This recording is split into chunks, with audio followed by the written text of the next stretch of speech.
capítulo 10 de João, versículo 22 em diante. Veja que coisa linda, quando Jesus fala com palavras explícitas a respeito da salvação. Celebrava-se em Jerusalém a festa da dedicação. Era inverno. Jesus passeava no templo, no pórtico de Salomão. Rodearam-no, pois, os judeus e o interpelaram.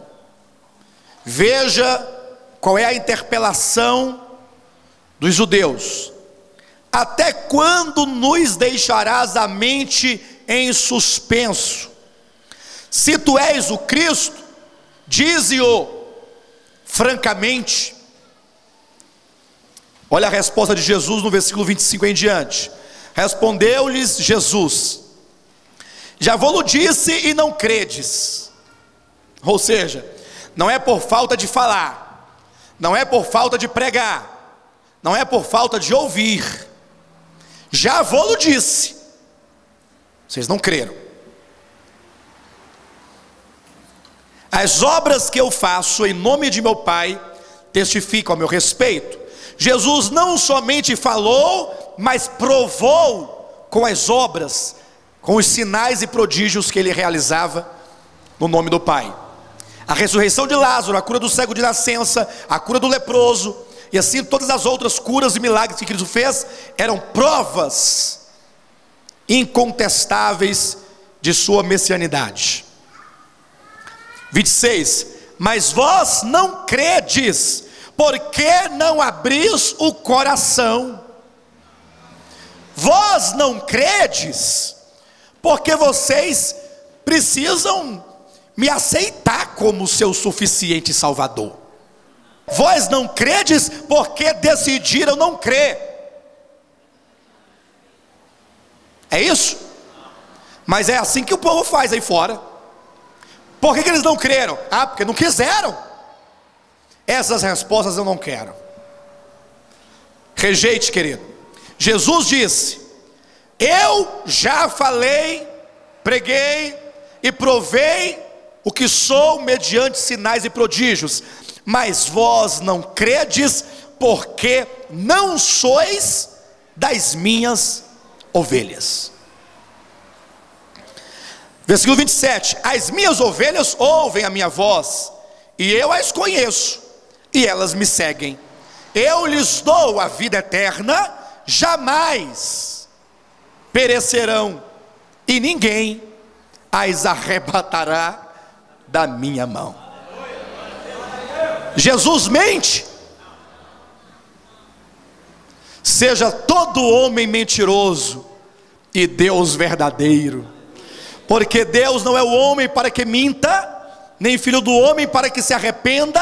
Ele diz: eu dou a vida eterna às minhas ovelhas, elas jamais perecerão, e da minha mão ninguém poderá arrebatá-las. Essa ideia de que a salvação é o homem que segura nos vestidos de Deus, e se ele soltar ele cai, é do cristianismo apóstata. A Bíblia Sagrada diz que as ovelhas de Jesus estão seguras nas mãos dele. E se o mundo, o diabo ou qualquer outra criatura nos arrancar das mãos de Deus, Deus deixa de ser Deus. Deus é todo poderoso. Por isso que a Bíblia declara que aquele que começou boa obra em vós há de completá-la até o dia de Cristo Jesus. Só pode dizer essas palavras aquele que sabe quem é Deus, como o apóstolo também disse em outro lugar: pois eu sei em quem eu creio, e estou bem certo que Ele é poderoso para guardar o meu tesouro até o dia final. Ele não disse: eu sou poderoso para guardar o tesouro. Ele disse: eu sei em quem eu creio, e estou bem certo que Ele é poderoso para guardar o meu tesouro. Aleluia! Todavia, embora todos esses textos sejam contundentes, existem outros textos da Escritura que parecem semear dúvidas, ou pelo menos contradição, sobre tudo isso que estamos colocando. Tem um texto, ou são dois textos, efetivamente, que parecem trazer uma dúvida cruel ou crucial, e talvez enquanto esse texto não for bem esclarecido, sempre vai permanecer aí uma dificuldade de entendimento nesse sentido. 1 Timóteo, capítulo 2, versículo 4: o qual deseja que todos os homens sejam salvos e cheguem ao pleno conhecimento da verdade. Deus deseja que todos os homens sejam salvos e cheguem ao pleno conhecimento da verdade. Também há um outro texto, aqui em Tito, capítulo 2, versículo 11, que a graça de Deus se tornou manifesta, ou se manifestou salvadora a todos os homens. É um texto que é parente, próximo deste texto de 1 Timóteo. Então, baseado nesse texto, alguns dizem, está vendo? Deus deseja salvar a todos. Se Deus deseja, então não há eleição e predestinação da parte de Deus, porque por ele salvaria a todo mundo. Mas seria isso exatamente o que esse texto está dizendo? A falta de entendimento real da Escritura existe em muita proporção nos dias de hoje, porque nunca houve uma época em que a igreja de Jesus Cristo na terra fosse tão analfabeta no sentido de conhecer a Escritura como nos dias de hoje. Nunca houve tanta ignorância. Os irmãos me desculpem, nós não estamos falando isso com nenhuma arrogância ou pretensão. Estamos apenas declarando um fato. Você pode chamar um cristão de 10 anos e falar com ele assuntos básicos da fé cristã, que ele não saberá.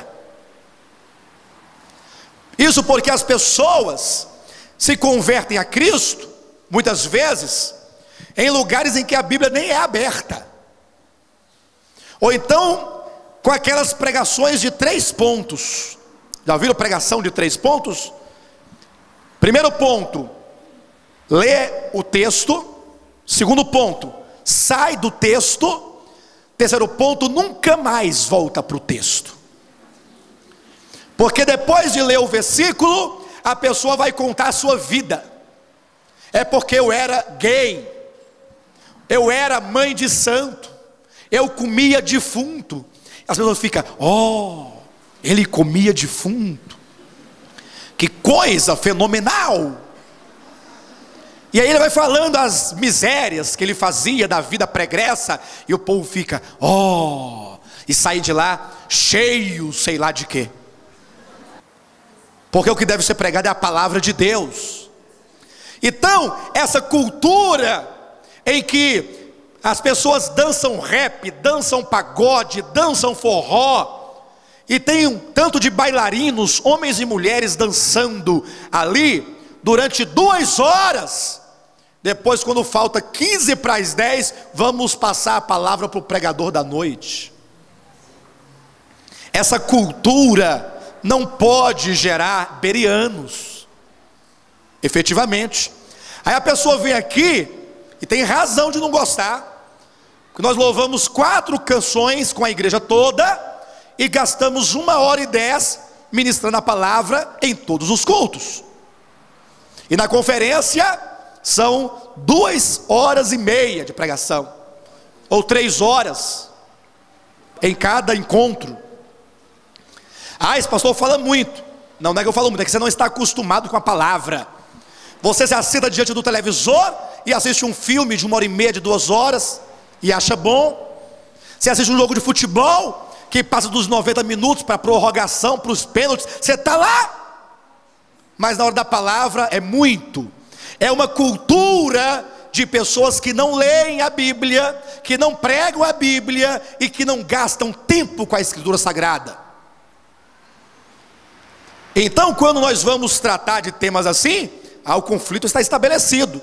E quando nós lemos um versículo como esse de 1 Timóteo 2,4, a conclusão é sempre uma conclusão precipitada. Porque se Deus deseja que a totalidade da humanidade seja salva, com esse entendimento superficial deste texto, então nós estamos cheios de problemas. Primeiro, a Bíblia está cheia de contradições. Ora diz uma coisa, ora diz outra.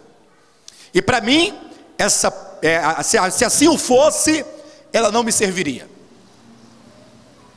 Segundo, se Deus deseja que todos os homens de fato sejam salvos, então eles serão. Então eles serão. Por quê? Porque Deus é aquele que faz todas as coisas conforme a sua vontade. Ou será que alguém é capaz de frustrar a vontade de Deus? Alguém consegue frustrar? Tem alguém aqui que consegue frustrar? Se Deus deseja salvar a todos, se Ele não conseguir desejando, é porque Ele é um fracote. É isso? Em Isaías capítulo 46, versículo 10, Deus diz assim, olha, versículo 9 e 10: eu sou Deus, e não há outro Deus semelhante a mim. Mas que pretensão é essa, Yahvé? Ele diz, eu sou. Eu sou. E alguém perguntaria, dá-me uma prova de que tu és. Ele diz, eu anuncio desde o princípio como será o final. Eu dou a vocês a história, e vocês então tornam-se minhas testemunhas de que quando cada evento predito e determinado acontecer, você abaixa a cabeça e fale, Ele é Deus. Ele é Deus. Porque Deus não é alguém que simplesmente finge ou deseja ser. É aquele que dirige a história, que cria todas as coisas visando a realização e concretização da sua vontade. Ele diz, o meu conselho permanecerá de pé. Sabe o que é o conselho de Deus, queridos? Sabe o que é o conselho de Deus? É a sua determinação antes de criar qualquer coisa. Ele determinou o que criar, por que criar e como se desenrolaria a história com vistas ao seu propósito. É a sua deliberação. E no momento que Deus começou a estabelecer este propósito eterno, diz a Escritura no livro de Isaías, também no livro de Romanos, que não havia com ele nenhum conselheiro. Não havia um arminiano lá para falar, Senhor, não faça assim, faça deste modo.